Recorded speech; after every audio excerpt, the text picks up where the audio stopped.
Biblio Studio presents The Magic of Visualizing What You Desire.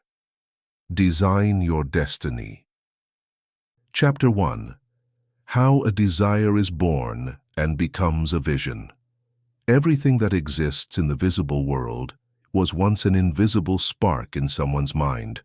No cathedral, bridge, poem, company, or discovery has ever come into being without first existing as an inner image, a desire transformed into a vision. The magic of visualizing what we desire begins at that exact point, when an intimate longing escapes the nebulous realm of the abstract and turns into a clear representation within the mind. Desire on its own is merely an impulse. We all want more than we have, but most people remain on the surface of that feeling.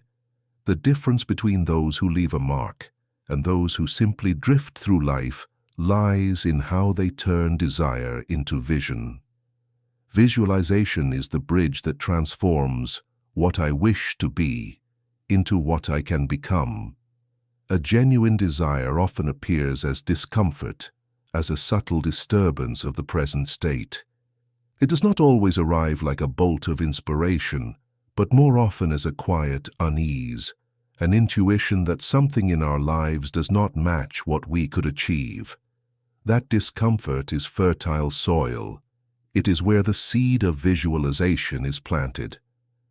The French philosopher Henri Bergson once said, "Intelligence is nothing more than the ability to see what does not yet exist." That ability, however, requires direction. Desire provides the initial direction, but it is visualization that turns it into a map. Every true desire is charged with emotion. It is not a cold idea, but a warm current that propels us forward. When we learn to observe that impulse closely, we discover that it dresses itself in symbols. A person who longs for freedom might picture themselves living in a house by the sea. Another who seeks recognition may visualize standing before hundreds of people, giving a lecture. The symbol is the translation of desire into image. Here lies the first lesson. It is not about visualizing just anything, but about visualizing what deep inside embodies the emotion that drives you. The symbol may change over time, but it always reflects the root of the desire. The Scientist and the Bridge. In 1916, a young engineer named Othmar Ammann worked in New York as an assistant in an architecture office. He was hardly known, but in his mind he carried an obsessive desire to build a bridge that would defy the limits of his era.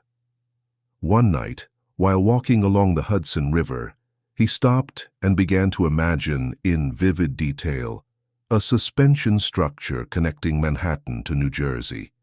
He had no commission, no resources, not even a team, only the clear image in his mind.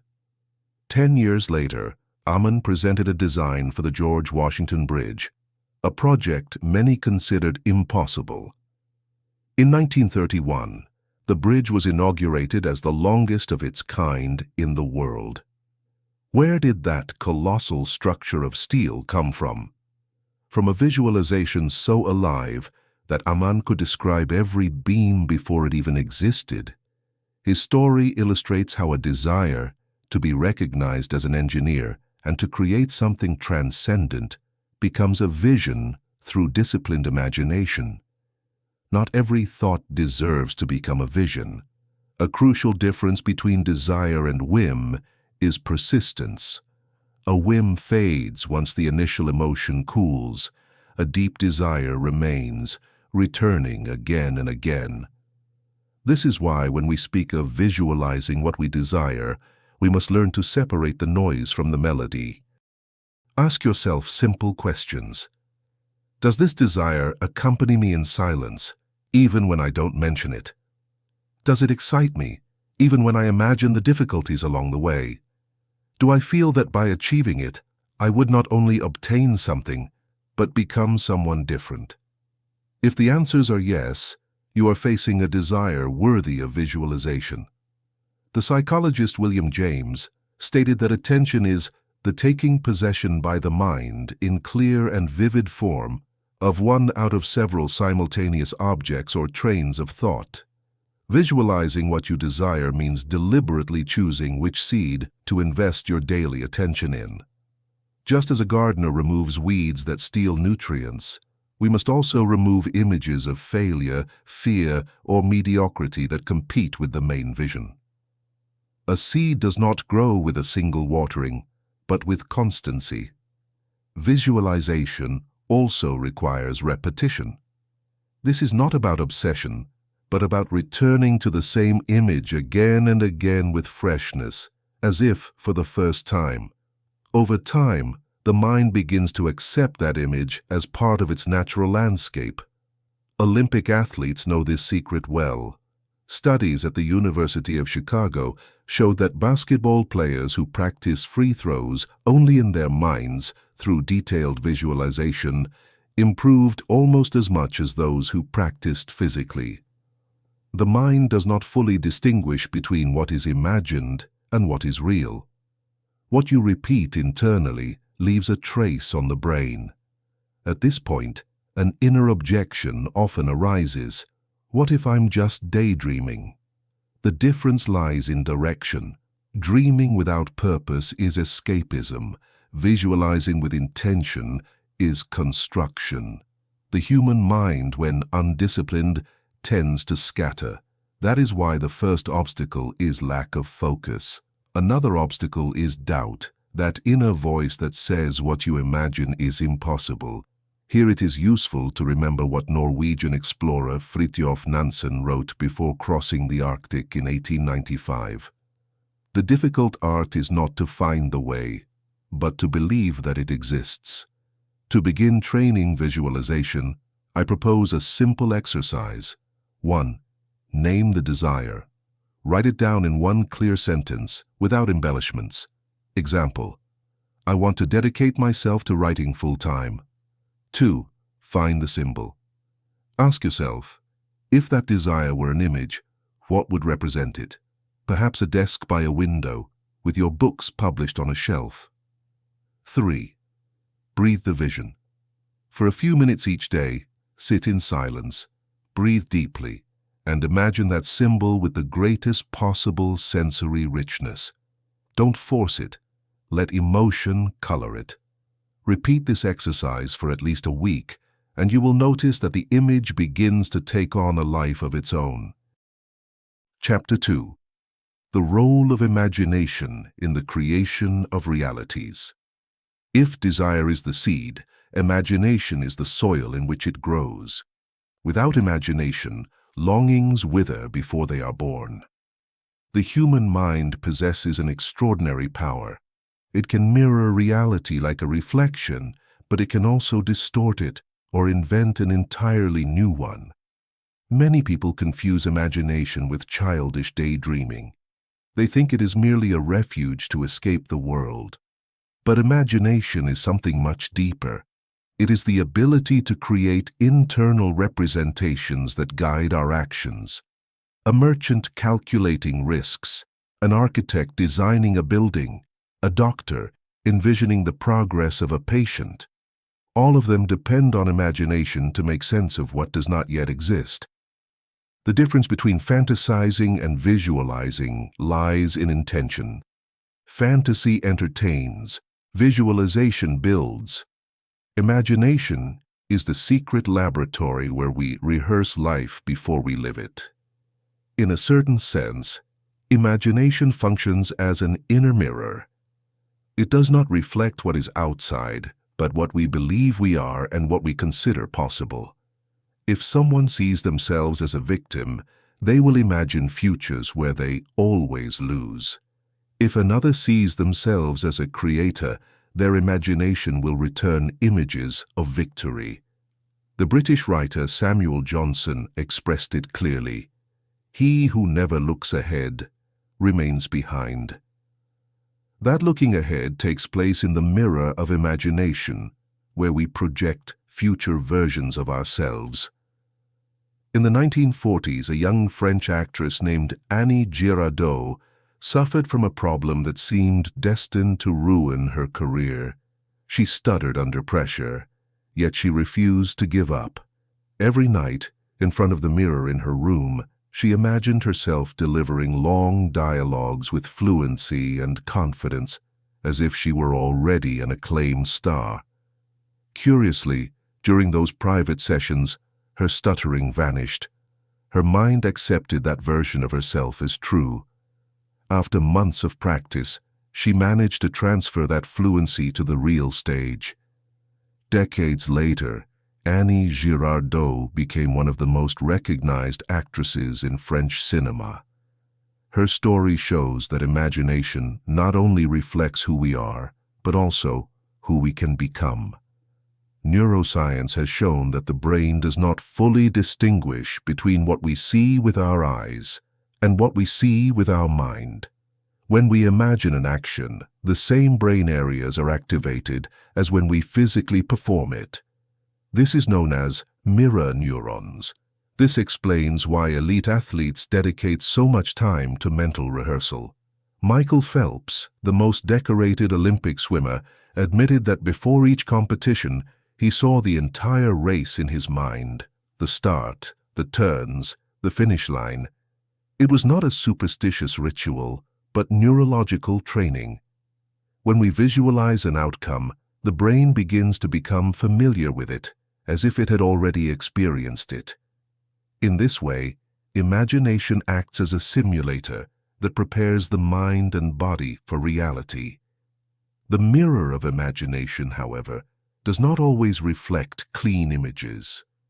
Many times it is clouded by fears, painful memories, or voices from others who told us, "You can't." Instead of showing us a bright future, it projects gray scenes we end up accepting as inevitable.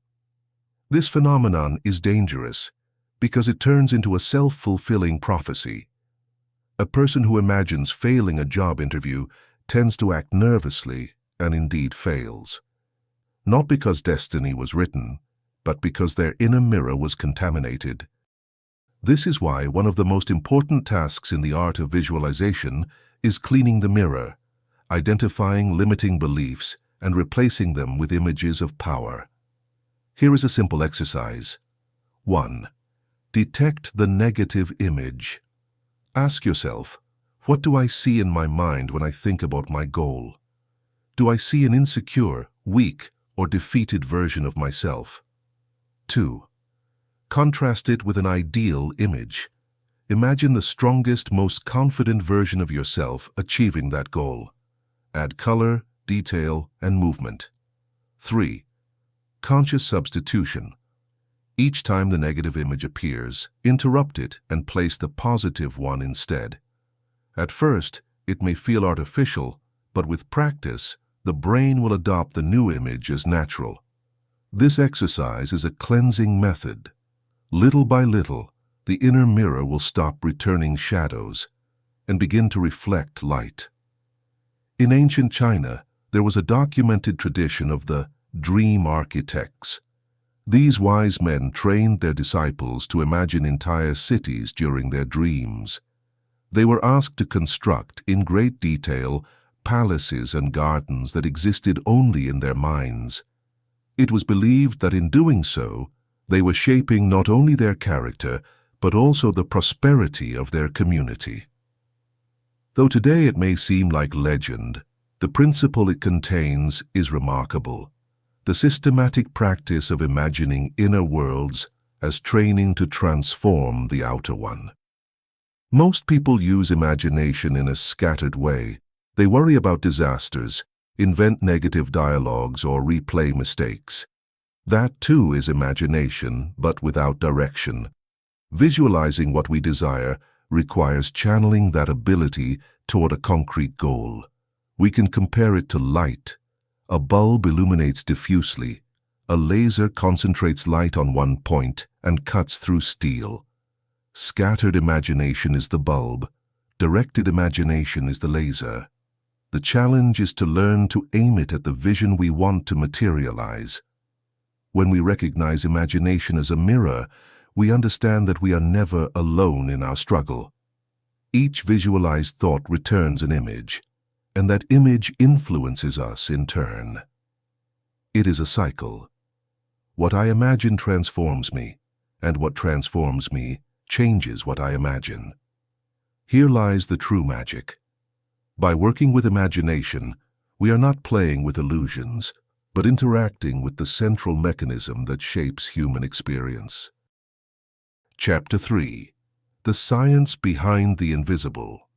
For centuries, speaking about visualizing desires was considered a mystical act bordering on superstition. However, in recent decades, science has begun to shed light on this phenomenon from different angles. What was once spiritual intuition today finds support in psychology, neuroscience, and even the physics of complex systems. This chapter seeks to build a bridge between the invisible and the demonstrable, between what we feel and what research has validated. The human brain is, above all, an organ of simulation. It constantly rehearses scenarios, anticipates consequences, and projects possible futures. This mechanism is so natural that we hardly notice it.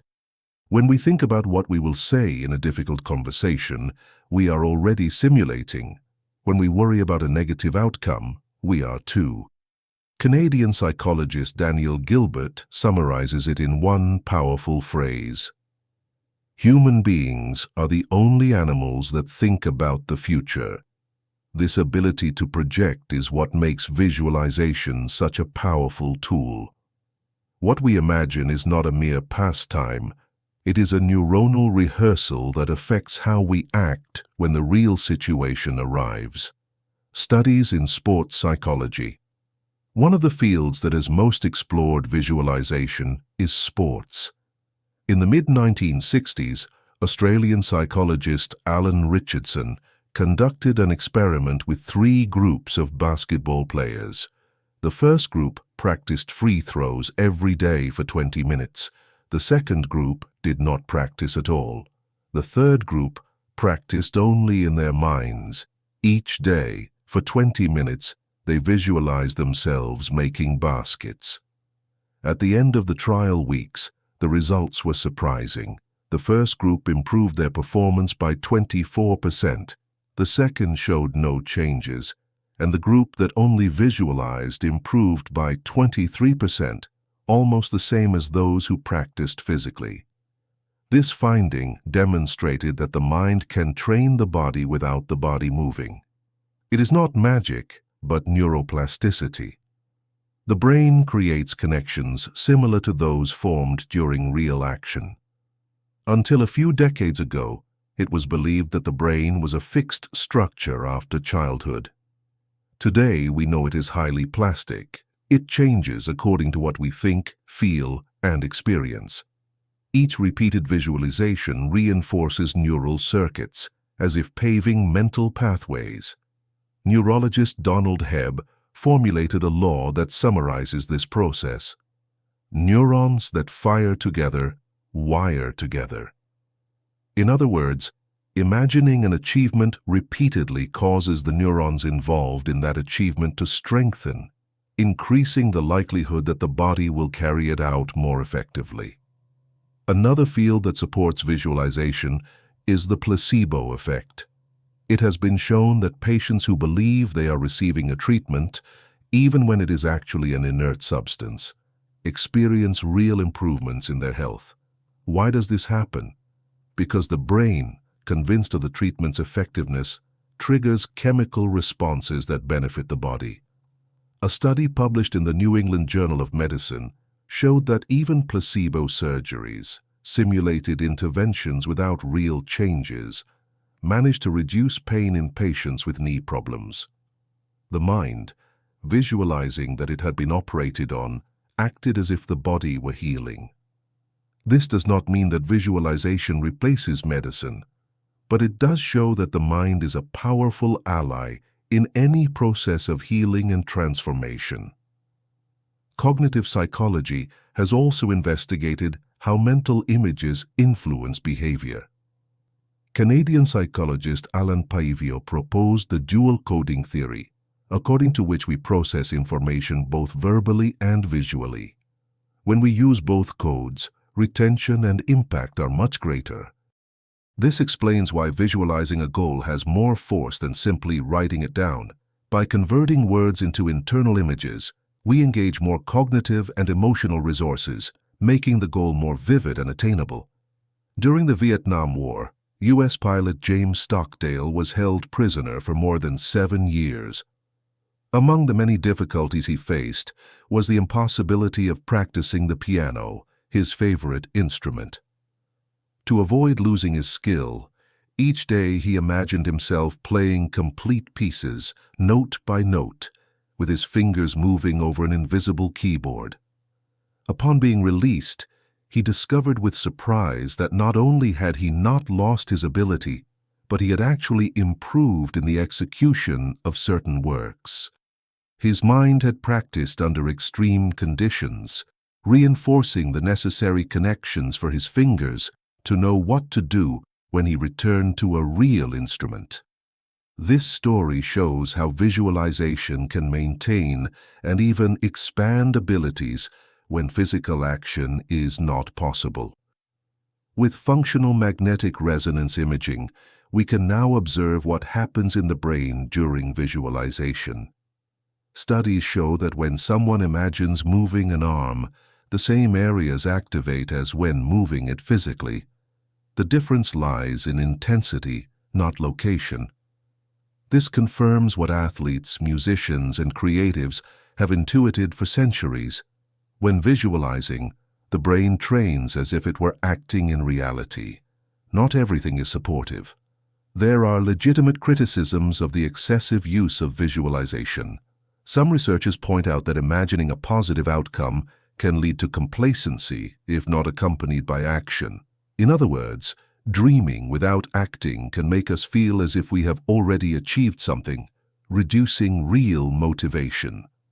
Psychologist Gabriele Oertingen proposed a technique called WOOP, Wish, Outcome, Obstacle Plan, to counter this risk. It consists of visualizing the desire and the outcome, but also the obstacles, and then designing a concrete plan to face them. Science supports that this approach increases the probability of success. Beyond psychology, some physicists have explored how complex systems respond to patterns of intention.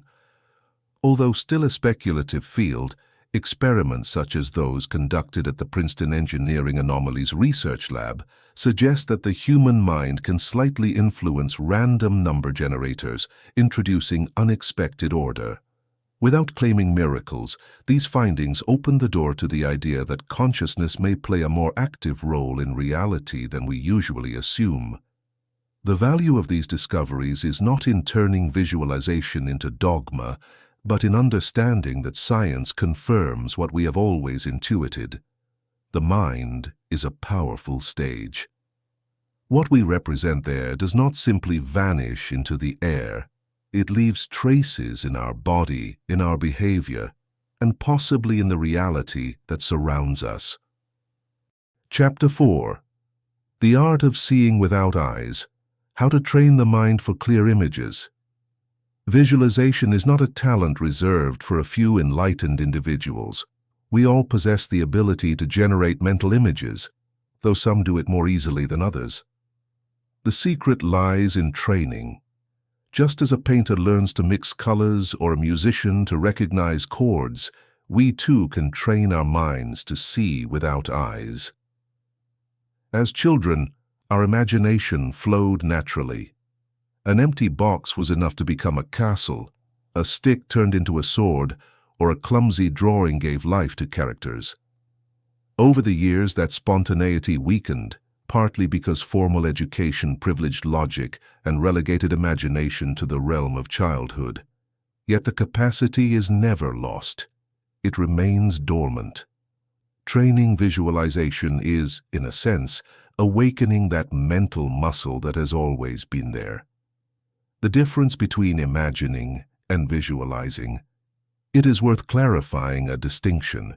Imagining is generating any mental scene, while visualizing is doing so intentionally, with detail and purpose. In imagination, we may see a forest. In visualization, we see a forest with rough-barked trees, smell the resin, and hear branches crackling underfoot. The difference lies in sensory vividness. Exercise 1. The Invisible Lemon. A classic demonstration of the power of clear visualization is the lemon exercise. 1. Close your eyes and imagine a bright yellow lemon. 2. Visualize holding it, noticing how its skin reflects the light. 3.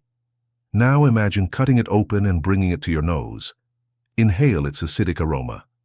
4. Finally, imagine squeezing it into your mouth and feel your taste buds react. Almost always by this point, people salivate or grimace. This proves that the body responds to what the mind visualizes with enough realism. Exercise 2. The Inner Camera. Most of the time, when we close our eyes, images appear blurry. To train sharpness, try this method. Choose a simple object in front of you, for example, a cup. Observe it for 1 minute, its shape, color, texture. Then close your eyes and try to reproduce it in detail. Open your eyes, compare, and correct. Repeat the process several times. With practice, your inner camera will capture increasingly precise images. Tesla and the invisible turbine. Nikola Tesla, one of the most brilliant inventors of the 19th century, confessed that he rarely built prototypes immediately.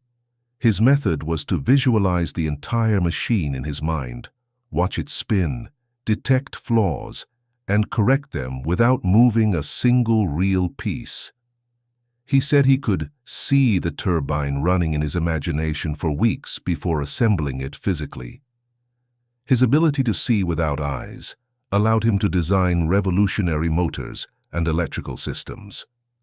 What is striking is that Tesla did not consider this a mystical gift, but a technique cultivated through discipline. The role of the senses. The key to powerful visualization is involving all the senses. It is not enough to see. You must also smell, hear, touch, and even taste what you imagine. The brain responds more strongly when the imagined experience is multisensory. For example, if you visualize your future home, do not limit yourself to seeing the facade. Hear the door as it opens, feel the texture of the walls, perceive the aroma of coffee in the kitchen. The richer the scene, the stronger the imprint on your mind. Exercise 3. The Expanded Scene. 1. Imagine a simple situation, such as walking in a park.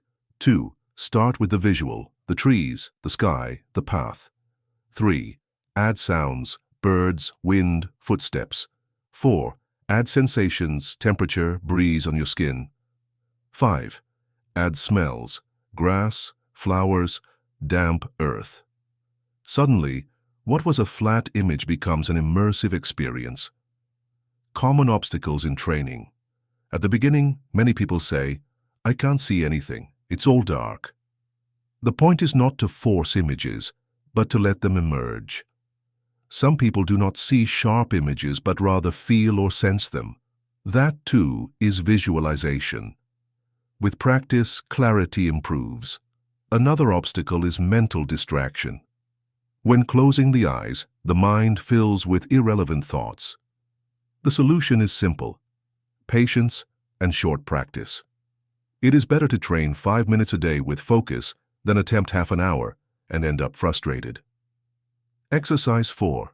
The Personal Movie. Choose a goal and turn it into a mental movie. Do not limit yourself to a static image.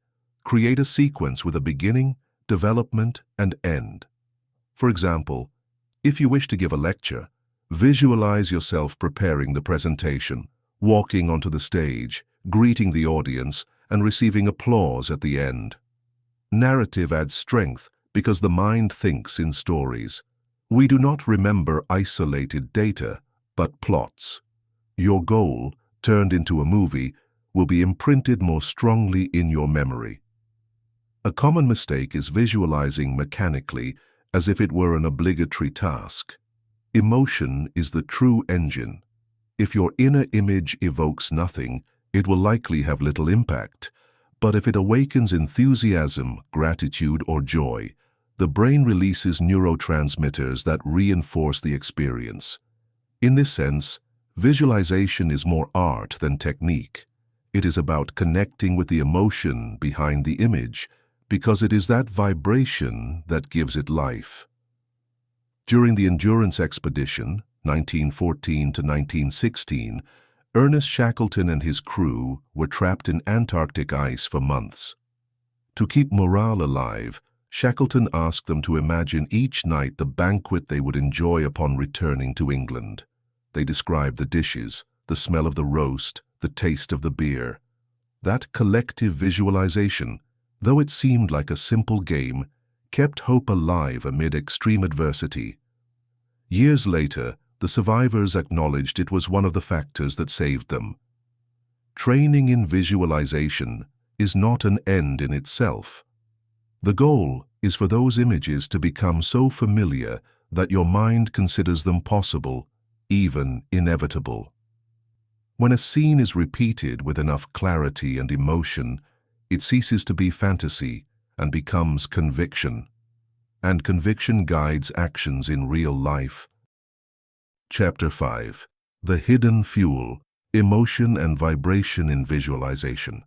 The mental image on its own is like a lamp turned off. It has form, but lacks light. What switches that lamp on is emotion. Emotion is the invisible fuel that transforms visualization into creative energy.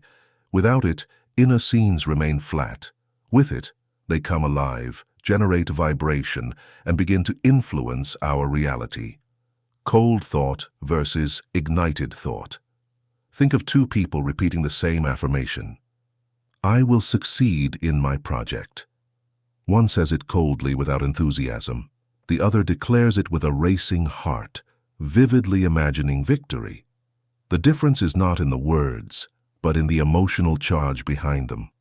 The second creates an inner resonance that, sooner or later, translates into actions and opportunities.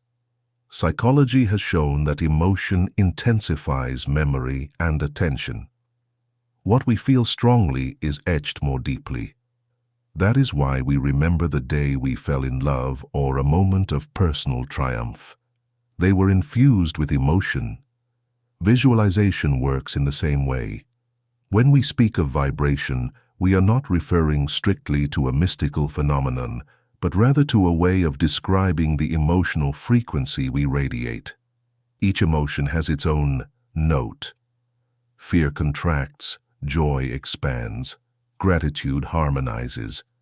Visualizing with the right emotion means tuning our inner instrument. The German physicist and philosopher Hermann von Helmholtz explained that all sound is the result of vibrations, even those we cannot perceive. Similarly, human life resonates with the emotional vibration we sustain. Visualization without emotion is a violin without strings. It has form, but produces no music.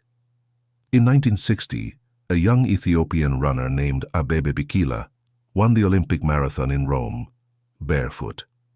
What few know is that Bikila trained not only his body, but also his emotions. Before each race, he would spend long periods imagining himself crossing the finish line with a serene smile. He didn't picture himself exhausted or defeated, but radiant and light. That detail, the smile, was key. It infused his visualization with a vibration of joy, not suffering. In Rome, when he crossed the finish line first, his face bore exactly that same smile. The emotion he had rehearsed became his reality. Among all emotions, gratitude is perhaps the most powerful in visualization. Why? Because it means feeling that the desired outcome has already occurred. When we give thanks in advance, we positively trick the mind into believing the imagined is real.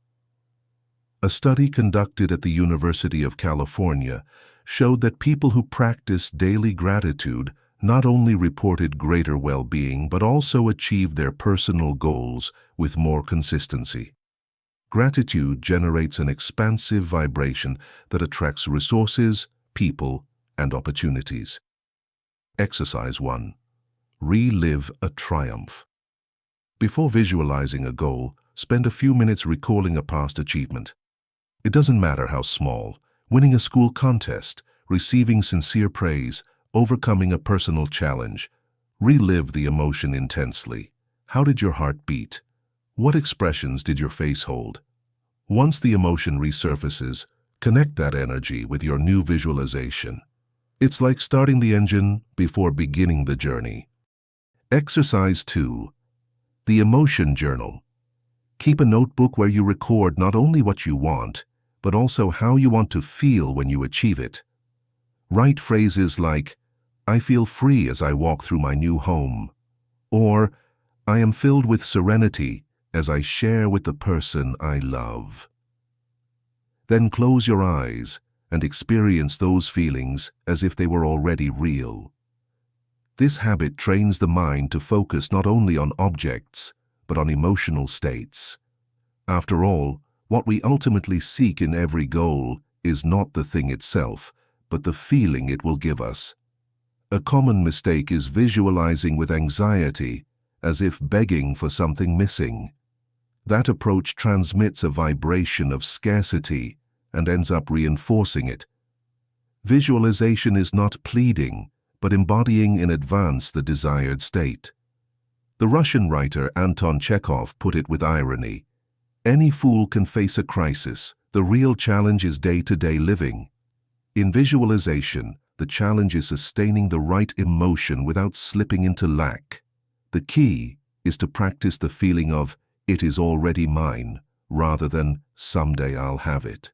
The virtuoso violinist Itzhak Perlman, after suffering polio in childhood, spent months bedridden. To avoid sinking into despair, each night he closed his eyes and imagined himself playing before an audience, feeling the warmth of applause. He not only visualized the notes, but also the emotion of being celebrated. When he finally returned to the stage, Perlman explained that what sustained him were not cold images of a concert, but the vibration of the emotion rehearsed hundreds of times. A powerful tool for intensifying emotion is breathing. Before visualizing, take several deep breaths, focusing on expanding your chest. Breathing calms the mind and opens space for emotion to flow without resistance. A simple method is to inhale to the count of 4, hold for 2 seconds, and exhale to the count of 6. This rhythm induces calm and allows gratitude or joy to settle naturally. Exercise 3. Vibrational Anchoring. 1. Choose a simple gesture, for example, clenching your fist. 2. Visualize your goal and awaken a strong associated emotion: enthusiasm, joy, gratitude. 3. While the emotion is at its peak, perform the chosen gesture. 4. Repeat several times on different days. Over time, performing the gesture will automatically trigger the emotional vibration, making it easier to access that state. Let us not forget that emotion is also expressed through the body. If you visualize hunched over with slumped shoulders, your vibration will be weak. If you do it with an upright posture, a smile, and broad breathing, the emotion will flow with more strength. The body is the physical stage of emotion. Use it to intensify what you feel within. Chapter 6. Creative Techniques to Add Texture to Desires. Up to this point, we have learned how to identify the seed of desire, reflected in the mirror of imagination, understand the science behind it, and charge images with emotion. The next step is crucial: transforming simple scenes into living scenarios. Visualization is not about a static mental photograph, but about building a moving world, rich in detail and texture, where our mind can dwell naturally. The human mind does not think in lists, but in contexts. We remember an entire trip more vividly than the individual objects packed in our suitcase. The same applies to visualization. It is far more effective to imagine a coherent scenario than an isolated desire. For example, it is not enough to visualize a new car parked in the driveway. What is powerful is to imagine the complete experience. Opening the door, feeling the steering wheel, driving through a landscape, listening to the music in the background. The more integrated the elements, the more real the vision becomes. Churchill and mental painting. Winston Churchill, besides being a politician and orator, was also an amateur painter. During World War II, he confessed that painting helped him endure the pressure. But what's most curious is that many times he painted without brushes. In the middle of tense meetings, he would close his eyes and vividly imagine a landscape that he would later reproduce on canvas. His mental paintings were so clear that he could describe them as if he had seen them in person. In a sense, Churchill trained his mind to create vivid scenarios that served as refuge and stimulus during dark times. A powerful visualization scenario should include at least 3 layers. 1. Physical environment. The places where the action occurs. A house, an office, a natural landscape. 2. Sensory elements. Colors, sounds, smells, textures, and temperatures. 3. Dynamic narrative. The action taking place. Walking, interacting, receiving, celebrating. When these layers combine, visualization stops being a picture and becomes an immersive film. Exercise 1. The inner theater. Imagine your mind as a theater. Close your eyes and construct a stage with curtain, set, and lights. Place your future self there, acting out the desired scene. Observe the details. What clothes are you wearing? What music is playing? How are others reacting? This exercise helps your mind associate desire with a complete narrative space, not with an abstract idea. Exercise 2. The sensory journey. Choose a concrete goal, like getting a new job. Visualize not only the moment of signing the contract, but the entire journey. Waking up that day, choosing your clothes, feeling the texture of the pen, hearing the click of the folder as it closes. The key is not to rush to the final result. The richness lies in experiencing every micro moment, because the mind becomes convinced that the process has already taken place. The importance of movement. Static scenes lose power. Life is dynamic, and the mind responds better to what moves. If you imagine your dream house, don't see it as a still photo.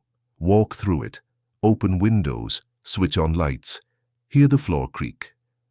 Neuroscience research shows that the motor cortex activates even when we only think about moving. That is why including movement in visualization strengthens the sense of reality. Marie Curie, pioneer in the study of radioactivity, confessed that many times before she had an adequate laboratory, she would imagine working in a perfectly equipped room. In that invisible lab, she saw herself handling instruments she did not yet own. That practice kept her motivated until she secured a real workspace. In a way, Curie mentally designed the setting of her discoveries before it physically existed. A common mistake is repeating the same static image until it loses freshness. The mind tires of monotony. The solution is to vary the angles and enrich the scene. One day focus on sounds, another on smells, another on conversations. It's the same scenario, but with new perspectives that keep it alive. Exercise 3. The 3 planes. To give texture to a scenario, divide the visualization into 3 planes. Foreground, what you touch directly, clothes, objects, skin. Midground, what surrounds you, furniture, people, decor. Background, the general environment, landscape, weather, horizon. By working with these planes together, visualization gains depth, like a high-definition film. the role of supporting characters. Every vivid scenario includes people, even if they are not the protagonists. Visualizing how others react to your achievement is a powerful emotional reinforcement. If you imagine receiving an award, hear the applause, see the supportive glances, feel the embraces. The response of others adds credibility to the scene. Exercise 4. The improvised script. Invent a dialogue within the visualization. Don't overplan it. Let it emerge spontaneously. Perhaps you imagine a friend congratulating you or a client accepting your proposal. Internal dialogues activate linguistic areas of the brain, reinforcing the sense of reality. In the 18th century, French architect Jacques-François Blondel trained his students to visualize buildings with their eyes closed. He would ask them to mentally walk through each room, measure distances, and feel proportions.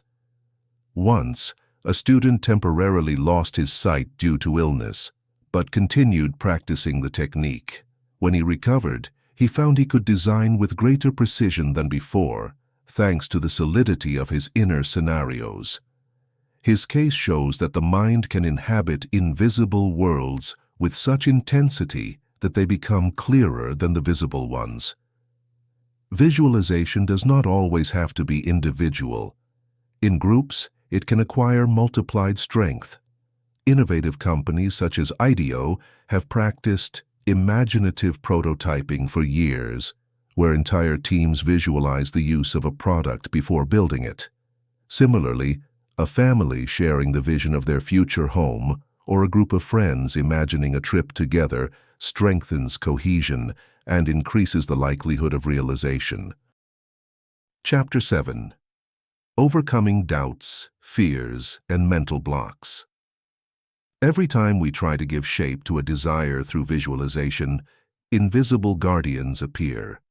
They are inner voices, memories, inherited beliefs, or fears that stand between us and our vision. These guardians are not external enemies, but part of our own mind. Their function is to protect us from the unknown, but in excess they end up paralyzing us. Learning to recognize and overcome them is an essential stage on the path to creating the reality we desire. From childhood, we absorb beliefs about what is possible or impossible. Parents, teachers, friends, and society at large transmit messages that settle in our subconscious. That's not realistic. Don't dream too high. You should settle. These phrases turn into inner walls. Modern psychology recognizes this phenomenon as limiting beliefs. They are not objective truths, but filters that condition our perception. When we try to visualize a different future, these beliefs react like alarms. Danger, you're stepping outside the mold. Of all the guardians, doubt is the most persistent. It disguises itself as prudence, rationality, even common sense. It asks us, what if you fail? Or what if you're not good enough? The problem is not doubt itself, but letting it take absolute control. Doubt is useful when it helps improve a plan. It is harmful when it prevents us from even trying. The key is to tame it, not eliminate it. In the 19th century, a young German violinist named Joseph Joachim, later a collaborator of Brahms, confessed that, at the start of his career, he suffered from a kind of musical stutter. When performing in public, his fingers froze out of doubt. To overcome it, each night he visualized himself playing before an imaginary audience that listened in respectful silence. At first, doubt interrupted him. His mind told him it was ridiculous. But he persevered until those scenes became so natural that doubt lost its grip. Over time, he became one of Europe's most admired performers. Another common guardian is the fear of what others will think. We dread failing in front of witnesses, being exposed, or being judged. This fear is tied to the ancestral need for belonging. In ancient times, being rejected by the group could mean real danger. Today, that fear translates into self-censorship. We prefer not to dream too big so as not to expose ourselves. However, no relevant creator was ever free from criticism. History is full of artists, scientists, and leaders who were ridiculed before being recognized. If the fear of judgment is blocking you, try this exercise. 1. Close your eyes and visualize a courtroom full of people criticizing you.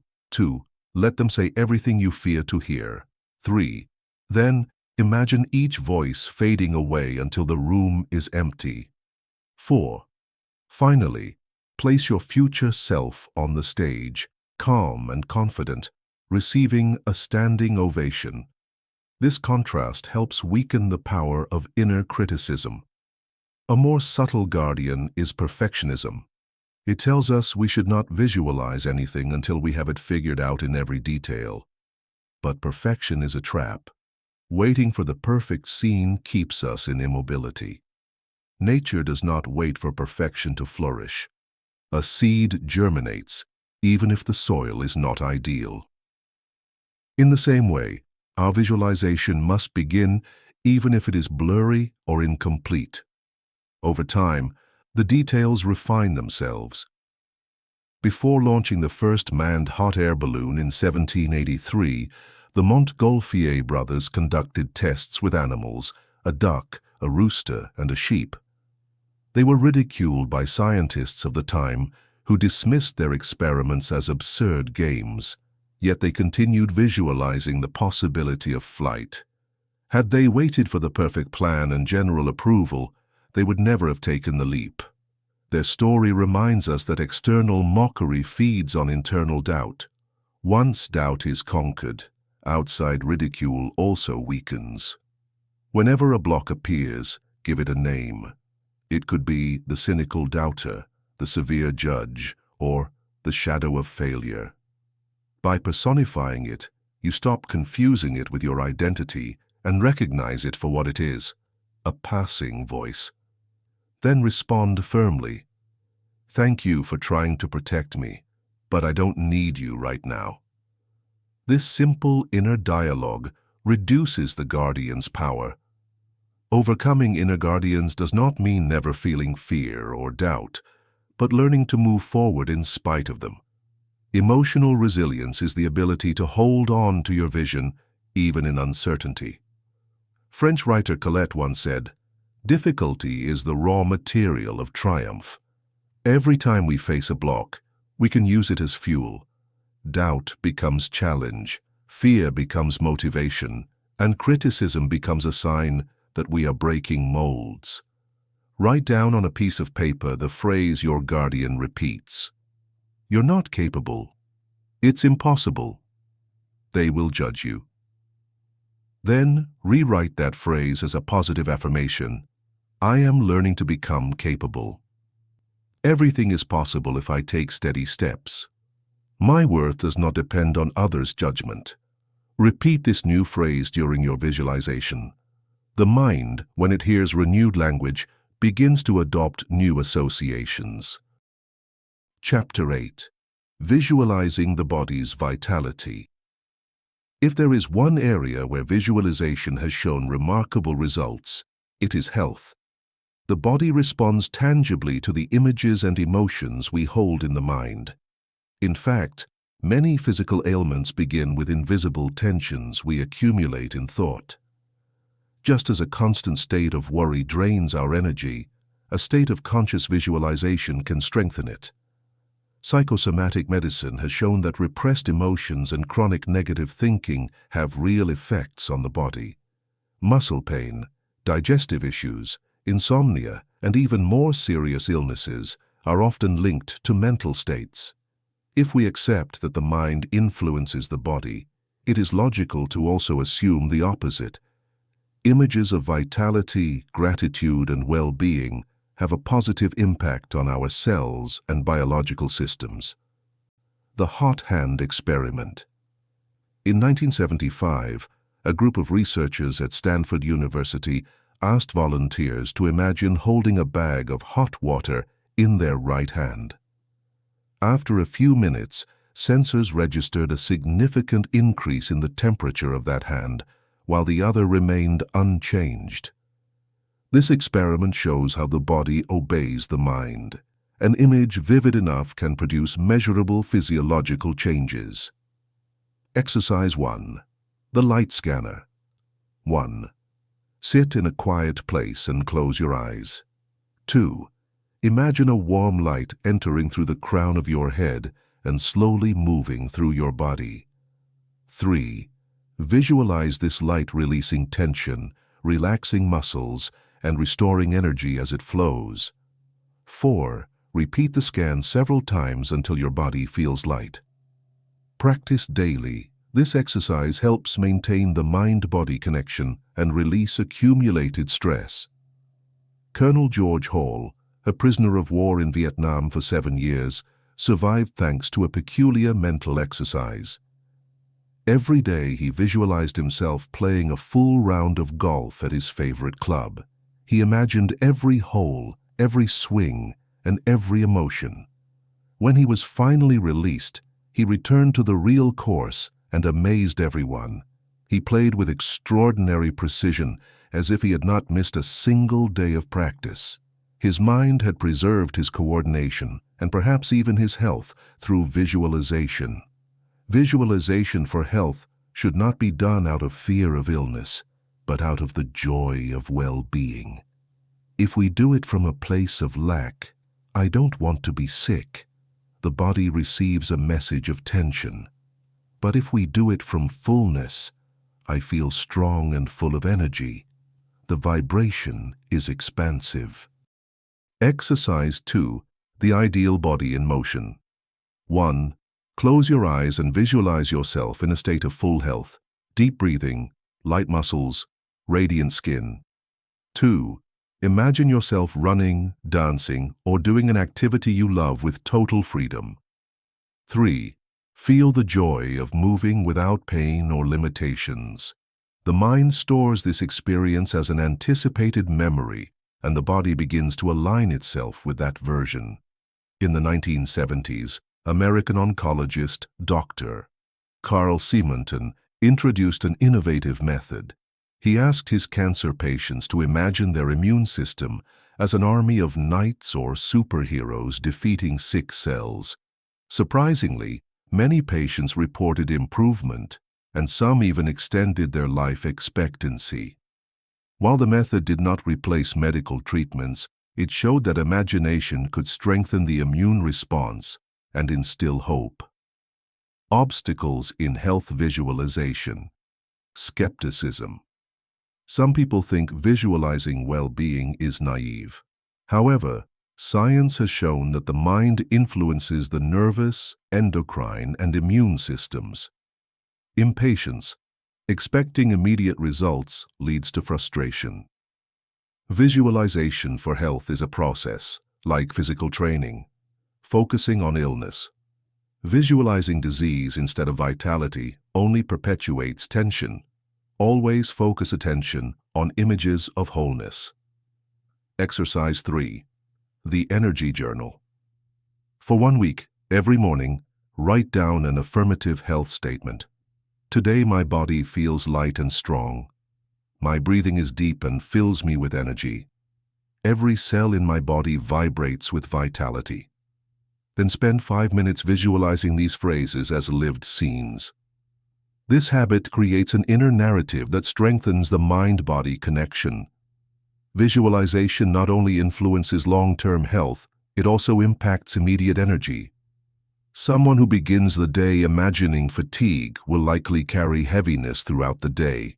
Someone who begins it visualizing clarity and vigor predisposes their body to act accordingly. Energy depends not only on physical factors such as diet or rest, it is also fueled by the mental narrative we cultivate. Chapter 9. Creating Opportunities from the Mind. When we talk about prosperity, many immediately think of money. But true abundance is broader. It includes resources, relationships, creativity, and opportunities. Material wealth is only a manifestation of an inner state. Visualizing prosperity is not about wishing for money to fall from the sky, but about cultivating an expansive mindset that attracts possibilities and opens doors. The first barrier to prosperity is the belief in scarcity. From an early age, we hear phrases such as, "Money doesn't grow on trees," or "You have to suffer to earn." These ideas create a vibration of lack that conditions our decisions. The scarcity mindset focuses on what is missing. As a result, it overlooks real opportunities that could generate abundance. Visualization, on the other hand, trains the mind to focus on fullness, and that changes the way we perceive and act. Exercise 1. The hidden inventory. Every night before going to sleep, make an inventory of everything you already have: skills, contacts, experiences, lessons learned. Then, close your eyes and visualize how those resources combine to generate prosperity. This habit shifts the focus from what is missing to what is abundant, training the mind to detect possibilities instead of limitations. In the 19th century, a Viennese baker named August Zang began to dream of bringing the croissant to Paris. To many it seemed absurd. Who would want to import a simple bread? However, Zhang visualized not only the product, but the experience of an elegant bakery with satisfied customers. With that scenario in mind, he traveled to France and opened the Boulangerie Viennoise. The success was such that the croissant became a French national symbol. Zhang did not visualize direct money, but abundance in the form of shared experience. The money came as a consequence. Prosperity does not begin with numbers, but with emotions. When visualizing abundance, it is not just about seeing bank accounts filled, but about feeling peace, freedom, and joy.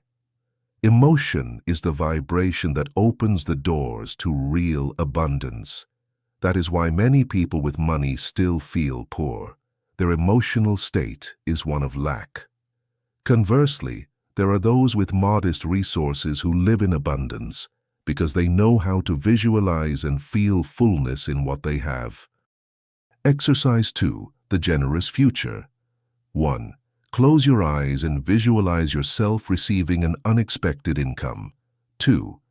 Imagine how you use it not only for yourself, but also to benefit others. 3. Visualize the joy on the faces of those who receive your support. This exercise creates a vibration of shared abundance, which generates even more opportunities.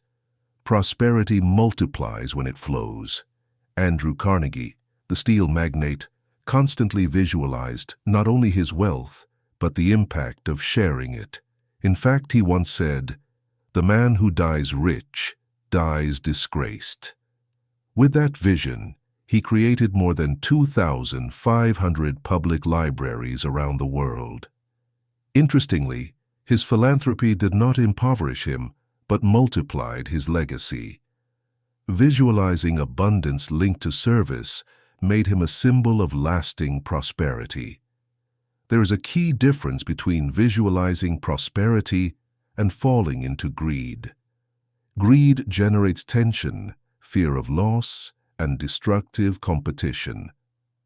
True visualization of abundance arises from the trust that there is enough for everyone.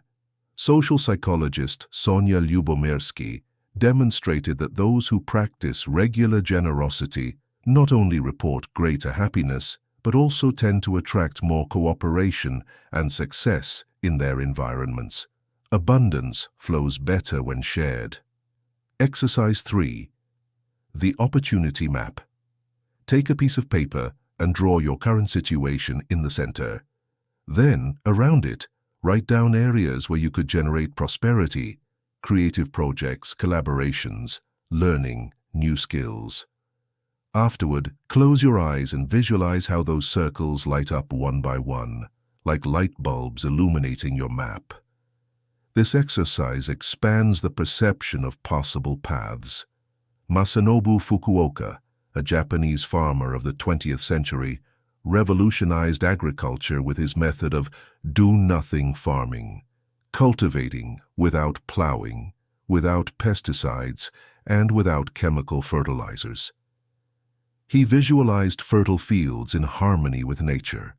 At first, he was ridiculed, but his vision attracted collaborators, and his method spread worldwide. His abundance was not measured in money, but in sustainable harvests and global recognition. Visualizing prosperity in harmony with life can generate wealth beyond finances. Obstacles in visualizing prosperity. Envy. Comparing yourself with others blocks the vibration of abundance. The key is to genuinely rejoice in the prosperity of others, because it reinforces the belief that it is also possible for us. Impatience. Expecting immediate results generates frustration. Prosperity is a process that requires consistency. Guilt. Some people feel they do not deserve abundance. This inner guardian must be transformed into the recognition that we all have the right to prosper. Chapter 10. Relationships and Bonds. Imagining ties that transform. Relationships are the clearest mirror of our inner life. Friendships, partnerships, family, colleagues. Every bond reflects how we perceive ourselves and what we believe we deserve. Visualizing relationships does not mean manipulating others or forcing affections, but aligning our inner vibration with the quality of connections we wish to experience. When we cultivate mental images of healthy, loving, and enriching connections, we train our mind to recognize and attract people and dynamics that match that frequency. Just as those who visualize prosperity detect financial opportunities, those who visualize positive connections begin to notice kindred spirits. This happens because the mind filters reality according to its beliefs. For example, someone convinced that everyone betrays will tend to focus only on signs of disloyalty. In contrast, someone who visualizes themselves surrounded by trust and support will tend to notice people with those qualities. Visualization acts as a calibrator of the relational radar. Exercise 1. The Ideal Circle. 1. Close your eyes and visualize a circle of people around you. 2. Observe who they are, what energy they transmit, what gestures, what words. 3. Imagine each one supporting you, celebrating your achievements, and sharing your life vision. This exercise trains the mind to expect and attract healthy relationships, instead of unconsciously repeating toxic ones. In 1947, writer Carson McCullers, ill and nearly isolated, wrote a letter to herself describing the kind of friendship she longed for. Someone with whom she could talk about art, share silences, and feel sincere companionship. Months later, she met fellow writer Tennessee Williams, with whom she formed one of the deepest and most creative friendships of her life. McCullers later confessed that the letter had been a kind of written visualization that opened the space for the real relationship.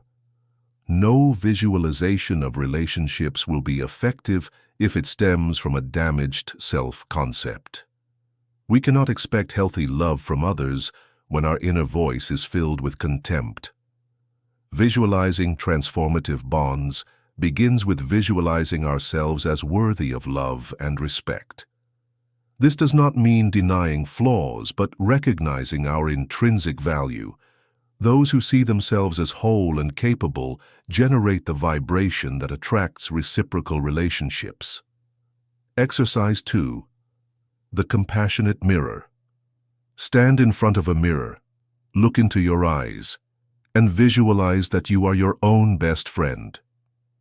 Imagine speaking to yourself tenderly, recognizing your achievements, and supporting yourself in your challenges. Repeat phrases such as, "I am worthy of love and fulfilling relationships." Over time, this exercise transforms the way you relate to yourself and, by extension, to others. Virginia Satir, pioneer in family therapy, often used a curious technique. She asked her patients to imagine family members sitting in empty chairs and then to visualize honest conversations with them. Even though the real people were not present, this exercise helped release resentments and plant new dynamics. Many patients confessed that, after such visualizations, their real-life relationships improved in unexpected ways. The power of visualizing reconciliation. We cannot always change others, but we can change our own inner disposition. By visualizing reconciliation, we train the mind to be open to the possibility of a peaceful encounter. Even if the other person does not respond as we hope, our emotional burden is lightened. A heart less burdened with resentment is a heart freer to build new bonds. Exercise 3. The shared table. 1. Visualize a large table where you sit with those you love or with whom you wish to reconcile. 2. Imagine fluid conversations, laughter, and supportive gestures. 3. Feel the gratitude of being accompanied. This scenario generates a vibration of connection that strengthens your openness to harmony. During his 27 years of imprisonment, Nelson Mandela confessed that he constantly visualized himself sharing conversations with people of all races in a free South Africa. That visualization helped him not to give in to hatred. When he was released, his ability to relate to former enemies with respect and a vision for the future surprised the world. His inner practice had shaped his outward disposition. Obstacles in visualizing relationships, resentment. Holding on to images of anger blocks the entry of healthy bonds. Excessive idealization. Visualizing perfect relationships can create frustration.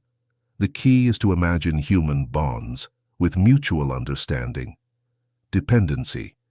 Confusing relational abundance with desperate need leads to fragile connections. Visualization should stem from fullness, not from lack. Exercise 4. The shared future. Imagine a project or adventure with the people you dream of having in your life, a trip, a business, a social cause. Visualize not only the emotional bond, but also the practical collaboration. In this way, the mind is trained to attract relationships with purpose and action. Chapter 11. How to project positive influence. Authentic leadership does not begin in a boardroom or in a speech before crowds.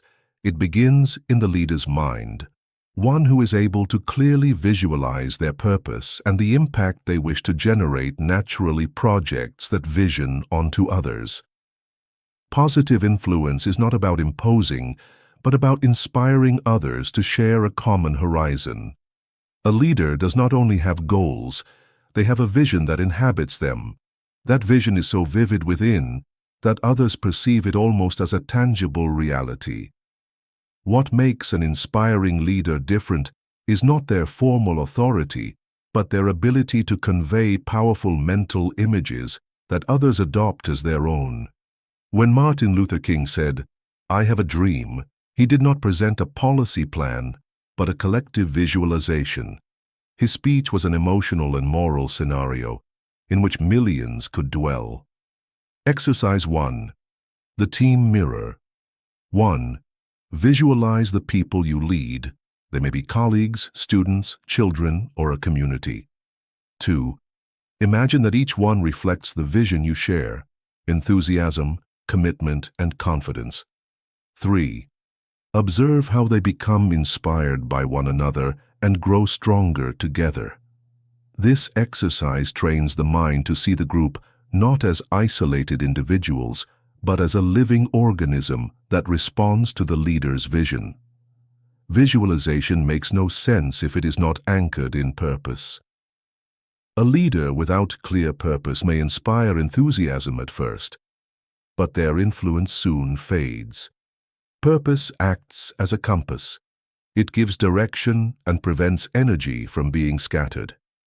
To visualize purpose is not merely to think about it, but to embody it. It means imagining how our daily actions, even the smallest, contribute to the greater horizon. Exercise 2, the Future Leader's Letter. Write a letter dated 10 years from now, describing how you have impacted those you lead. Be specific: what transformations they achieved, what concrete projects they accomplished, what values they cultivated. Then close your eyes and visualize that letter as if it were already a true chronicle of your life. After World War II, Japan was devastated. Kiichiro Toyoda, founder of Toyota, gathered his team and invited them to visualize a future in which Japanese automobiles would be recognized worldwide for their quality. At the time, it seemed like a naive dream. But that shared vision became the driving force of the company, which decades later surpassed American giants. Visualization not only inspired one man, but aligned an entire organization. A leader who does not cultivate their inner world projects chaos outward. They may have charisma or power, but without a clear vision, their followers end up disoriented. That is why visualization is not a luxury, but an ethical responsibility for anyone who guides others. An army, a company, a family, or a community depend largely on the leader's inner clarity. Exercise 3. The Projection Room. Imagine taking your team, real or symbolic, to a movie theater. On the screen appears the future vision you desire. Watch how they react. They get excited, they commit, they rise motivated. This exercise strengthens your ability to transmit the vision in such a way that others can see it with you. In 1854, Florence Nightingale traveled to the Crimean War to organize military hospitals. She had no military rank or political authority, but she constantly visualized clean wards, soldiers treated with dignity, and medical teams working in harmony. That vision guided her to implement radical changes in hospital hygiene, reducing mortality by 60%. Her leadership did not arise from orders, but from the strength of a persistent visualization that inspired all around her. Obstacles in visualizing leadership. Ego. Visualizing only one's own power leads to manipulation. True leadership visualizes the common good. Insecurity. A leader who doubts themselves transmits that doubt to the group. It is crucial to visualize oneself as strong and confident. Lack of coherence. Visualizing greatness without acting in alignment generates distrust. The vision must be backed by actions. Not all leaders stand on public stages. A mother who visualizes a dignified future for her children, a teacher who imagines their students succeeding, a doctor who projects hope to their patients, all exercise invisible leadership. Visualizing from daily purpose can have more impact than a speech to the masses. Chapter 12. Time as an ally. Visualizing the future and shaping destiny. Time is often seen as an implacable judge, the one that wears us down, limits us, and sets expiration dates. However, when it comes to visualization, time becomes a creative ally. What we imagine today does not vanish into the air. It is planted in the mind and with proper care germinates in the future.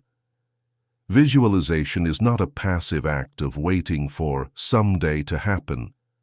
It is a way of relating to time from the certainty that the present and the future are in constant dialogue. The future already exists in the mind. Neuroscience has shown that when imagining a future event in enough detail, the brain activates almost the same areas as when recalling it. For the mind, planning and imagining are not so different from remembering. In a sense, the future already exists within us when we visualize it clearly. That is why those who practice visualization often speak of bringing the future into the present. The mind anticipates the experience and, almost naturally, begins to orient actions and decisions toward it. Exercise 1. The personal timeline. 1. Sit with your eyes closed and imagine a line in front of you. 2. On your left is your past, on your right, your future. 3. Mentally walk toward the future and observe scenes of your life 5, 10, or 20 years from now. 4. Stop at a point and explore the scenario. What are you doing? How do you feel? Who is with you? This exercise helps integrate visualization with a temporal perspective, preventing it from being seen as something isolated from the flow of life. The French writer Jules Verne, considered the father of science fiction, used to spend hours visualizing technologies that did not yet exist: submarines, spaceships, trips to the moon. His contemporaries saw him as an eccentric dreamer, but decades later, many of his scenarios materialized. Verne did not invent the future at random. He visualized it with such precision that he inspired scientists and engineers to turn those visions into reality. A common mistake is to confuse visualizing the future with impatience. We want what we visualize to happen immediately, but time has its own rhythm. Seeds do not germinate the day they are planted. The key is to practice active patience, acting every day as if what is visualized were already on its way, without anxiety, but with consistency. Exercise 2. Tomorrow's Journal. Each night, write a page titled, "This is how my tomorrow will be." Describe in detail how you want to live the next day: conversations, emotions, achievements. Then, upon waking, review what you wrote and act according to that vision. This exercise trains the mind to shape the immediate future, showing that we can visualize not only distant goals, but also everyday experiences. Antoni Gaudí, the genius behind the Sagrada Familia in Barcelona, used to visualize the finished work, even though he knew he would not live to see it completed. He sketched and modeled entire scenes of the temple as if it already existed, including plays of light and sound. More than a century later, his vision continues to guide architects who are still building it. Gaudí understood that visualization transcends individual time. We plant images that others can inherit. Visualization is not escaping into an illusory future, but amplifying the seeds already present. If today we cultivate gratitude, discipline, and creativity, what we visualize becomes a natural projection of what we already practice. The future is an echo of the present. Visualization does not replace action, but enhances it, giving it direction. Exercise 3. The mental time capsule. Imagine burying a time capsule with memories of your present, photos, letters, objects. Then, visualize your future self unearthing that capsule and feeling grateful for the seeds you left behind. This exercise reinforces the continuity between present and future, helping you see that every present action builds destiny. Obstacles in visualizing the future. Fear of failure. We are afraid to visualize because we dread that it may not happen, but visualization does not guarantee exact results, only directions. Obsession with deadlines, setting rigid timelines, can create frustration. It is better to visualize with flexibility, trusting the rhythms of life. Attachment to a single scenario. The future can take unexpected forms. We must remain open to different, yet equally satisfying versions of what we imagine. The watchmaker and the telescope. Hans Lippershey, a humble lensmaker in the 17th century, dreamed of an artifact that would allow him to bring the stars closer. He did not know how, but he held that image in his mind. One day, by chance, when joining two lenses together, he discovered that visualization could become reality. The modern telescope had been born. His story reminds us that visualizing the future does not always give us the answer immediately, but it prepares the mind to recognize solutions when they appear. Chapter 13. Integrating visualization into daily life. Visualization should not be an isolated practice, reserved for special moments or occasional exercises. Its true power arises when it becomes an organic part of daily life, like breathing, walking, or conversing. It is not about adding complex tasks, but about ritualizing small moments that connect our mind with the vision we desire. When visualization is integrated into routine, it stops being an artificial effort and becomes a lifestyle. A ritual is not simply repeating an act, but giving it intention. Drinking coffee in the morning can be a habit. Doing it while visualizing the day you want is a ritual. Rituals work because they establish mental anchors. We associate a gesture or an object with an inner state. Thus, lighting a candle, listening to a melody, or writing a few words can become gateways to mental scenarios of prosperity, health, or love. Exercise 1. Conscious awakening. Upon opening your eyes each morning, before checking your phone or getting up, dedicate 1 minute to visualizing the day you want to live. Do not think of it as a to-do list, but as a movie. How do you want to feel? What tone do you want your day to have? This simple ritual sets the beginning of the day with clear direction, rather than leaving it to chance.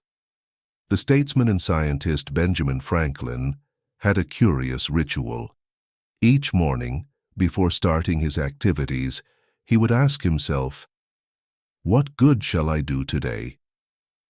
He then spent a few minutes visualizing that good in action, whether in the form of a discovery, helping a neighbor, or a political advance. That small visualization ritual kept him aligned with a greater purpose and became one of the driving forces of his productivity and legacy.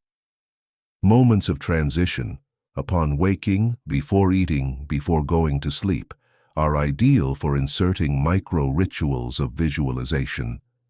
The mind is more receptive at those times, as if the doors of the subconscious were slightly ajar. It is not necessary to dedicate hours. Even 30 seconds of intense visualization can leave a powerful mark on mood and behavior. Exercise 2. The gratitude pause. In the middle of the day, take a 1-minute pause. Close your eyes and visualize something you are grateful for. Then imagine that gratitude expanding toward what is still to come. This simple ritual reinforces the vibration of abundance and helps you face stress from a new perspective. Nikola Tesla used to take long nightly walks. During those walks, he practiced a personal ritual, visualizing in extreme detail the machines he imagined, to the point of mentally testing every screw and gear. This daily ritual allowed him to design innovations without the need for initial prototypes. His walks were both physical exercise and mental gymnastics. Rituals are strengthened when we use objects as reminders. A stone in the pocket, a bracelet, a special notebook. Each time we touch or see them, we can pause for a few seconds to visualize the desire they represent. This turns everyday life into fertile ground of symbolic reminders that keep the vision alive. Exercise 3. The minimal altar. Choose a corner of your home and place 1 or 2 objects there that symbolize your goals. A photo, a written word, a small drawing. Each day, spend a few seconds looking at them and visualizing your vision fulfilled. No excessive solemnity is required. Consistency is enough. That corner becomes a station for mental recharge. If a ritual becomes mechanical, it loses power. Visualizing without emotion becomes an empty gesture. That is why a few intense rituals are better than many superficial ones. The key lies in emotional presence, not in the number of practices. In feudal Japan, some samurai practiced a daily ritual before going into battle. They imagined themselves already dead. Although it may seem grim, this visualization freed them from fear and allowed them to act with clarity. The secret was in the intention. By visualizing the worst possibility, they transformed uncertainty into certainty, and from that calm, they could face life with honor. A reminder that rituals, even the most unusual, seek to prepare the mind for action. Integrating visualization into everyday life. While walking, imagine that each step takes you closer to your goals. While cooking, visualize that you are nourishing not only the body, but also your dreams. While commuting, turn each trip into a symbolic journey toward your desired scenarios. In this way, visualization is woven into the fabric of the day rather than depending on isolated sessions. Chapter 14. Synchronicity and Signs when Reality Responds. One of the most fascinating moments in the practice of visualization occurs when reality begins to respond. Suddenly, coincidences, unexpected encounters, or situations appear that seem designed to bring us closer to what we have been visualizing. Carl Jung called this phenomenon synchronicity, meaningful events that have no obvious causal relationship but are deeply connected to our inner world. Visualization, by sharpening our perception, allows us to recognize these signs. What once seemed like chance begins to be read as part of a dialogue between the mind and life itself. Not everyone perceives the same opportunities. Two people can walk down the same street. One sees only obstacles. The other notices a job opportunity on a poster. What makes the difference? The mental filter. When we visualize clearly, our mind is programmed to detect signs related to that vision. It is like tuning a radio frequency. The signal was always there, but now we have the antenna adjusted to receive it. Exercise 1. The coincidence log. For 1 week, keep a notebook where you record all striking coincidences, repeated phrases, unexpected encounters, recurring symbols. Then, observe whether they relate to what you have been visualizing. This log trains attention and strengthens confidence that visualization activates the perception of signs. Vladimir Nabokov, author of Lolita, was also a passionate butterfly collector.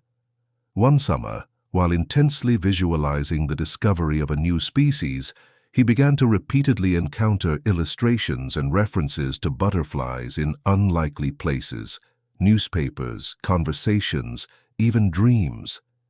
Weeks later, he actually discovered a rare species in the mountains of Colorado. For Nabokov, those coincidences were not accidents, but signs that his mind and reality were in dialogue.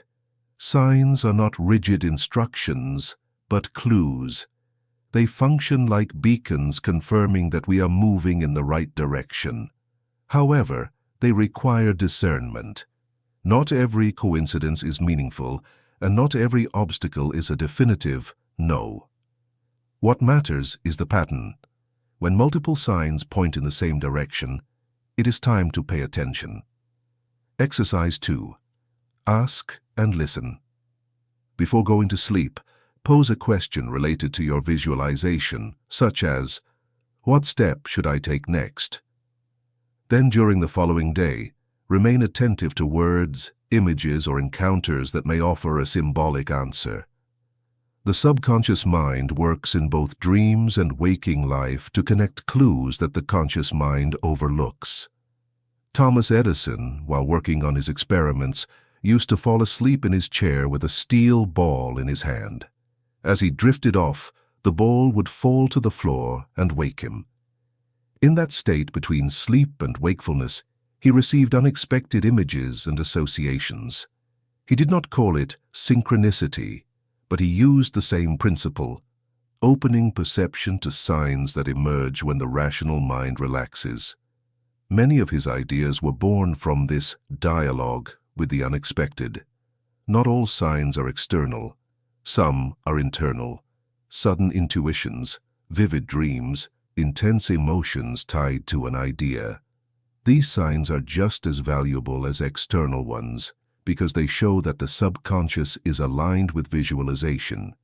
External signs, coincidences, encounters, symbols, reinforce the process, but the internal ones confirm that the change has already begun within us. Exercise 3. The personal symbol. Choose a symbol that represents your visualization. It could be an animal, a color, a figure. For 1 month, pay attention to how often it appears in your daily life. It does not matter whether it shows up in a book, a conversation, or a street poster. Each appearance reinforces the idea that the mind and the environment are connected. Obstacles in reading signs. Obsession. Seeing signs in everything can become an illusion. The key is balance, impatience. Expecting immediate signs creates frustration. Sometimes they arrive when we least expect them, excessive skepticism. Dismissing everything as coincidence closes the door to subtle perception. The path lies in the middle ground, being open to the possibility of signs without turning them into superstition. Wolfgang Pauli, physicist and Nobel laureate, was famous for the Pauli effect. Supposedly, whenever he entered a laboratory, inexplicable technical failures occurred. While many took it as a joke, he interpreted it as a peculiar form of synchronicity. His presence was linked to unusual events. Far from rejecting it, Pauli saw these coincidences as a reminder that reality contains dimensions we still do not understand. Chapter 15. The Conscious Creator. Living in a state of permanent vision. Visualization is not just a technique, nor a one-time resource to achieve specific goals. It is, above all, a way of living. Becoming a conscious creator means keeping the mind and heart aligned with the vision we desire, not occasionally, but as a permanent state. When we reach this level, there is no need to separate moments of practice from moments of life. Everything becomes active visualization, continuous creation. At first, visualization often focuses on specific goals: getting a job, improving health, attracting prosperity. With practice, we understand that the real power lies in living from a state of vision, not merely pursuing isolated objectives. This means that every everyday gesture reflects a greater horizon. The way we speak, move, and think becomes a creative act. Exercise 1. The Creator's State. Each morning, instead of visualizing a specific goal, close your eyes and ask yourself, what vision of life do I want to inhabit today? It is not about imagining particular scenes, but about feeling a general state: peace, fulfillment, abundance, inspiration, and letting it guide your actions. This exercise trains you to live within the vision, not only to project it. Claude Monet, master of Impressionism, did not paint only what he saw, but also what he visualized in his mind. In his garden at Giverny, he asked the gardeners to arrange plants and flowers according to visions he had for future paintings. Curiously, the gardener himself confessed that, over time, he no longer knew whether he was tending a real garden or an imagined one. Monet's vision had become the life of the place itself. Being a conscious creator is exactly that, erasing the boundary between imagination and reality. The responsibility of the conscious creator. Living in a permanent vision means recognizing the power of our inner images. Every thought, every visualized emotion becomes a seed of possible realities. That is why the conscious creator develops an ethics of imagination. They do not nurture destructive visions, because they know those have an impact on themselves and on others. It is not about repression, but about directing the mind toward what uplifts, inspires, and transforms. Exercise 2. Image watchfulness. For one day, carefully observe each mental image that arises spontaneously. Are they of trust or fear? Of abundance or scarcity? Of love or resentment? When you detect them, Consciously choose to replace those that limit you with others that expand you. With practice, this exercise turns you into an active guardian of your inner world. The sculptor who saw the work before the marble.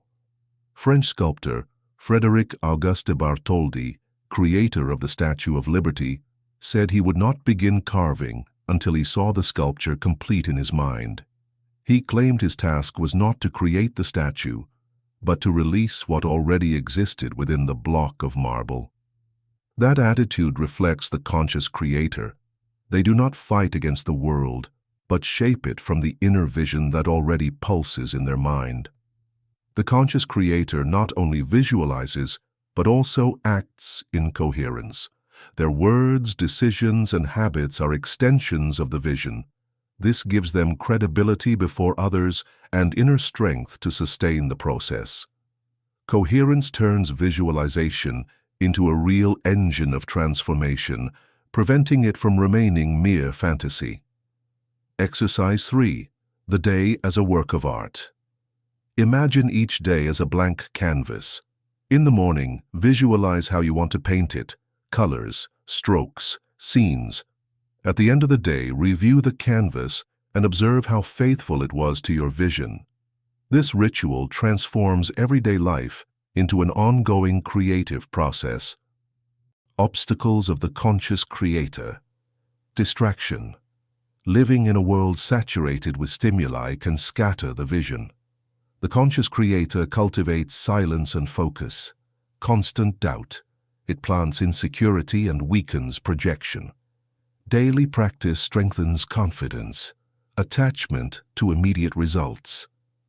The conscious creator understands that vision unfolds over time and that patience is part of creation. When we live in a state of permanent vision, our influence transcends the individual. Others perceive our clarity, confidence, and purpose and feel inspired to cultivate their own visions. Visualization expands in circles, first within us, then among those around us, and finally in society. Becoming a conscious creator means embracing the certainty that everything begins in the mind. Every desire, every image, every visualized emotion is a brick in the building of our life. At the end of this journey, let us remember, the magic of visualizing what we desire does not lie in isolated techniques, but in the habit of living from vision. To be a conscious creator is to walk each day as if we were already inhabiting the reality we dream of, and from there, let life align itself with that vibration. Because in the end, we are not spectators of our destiny. We are the artists painting it with the palette of imagination.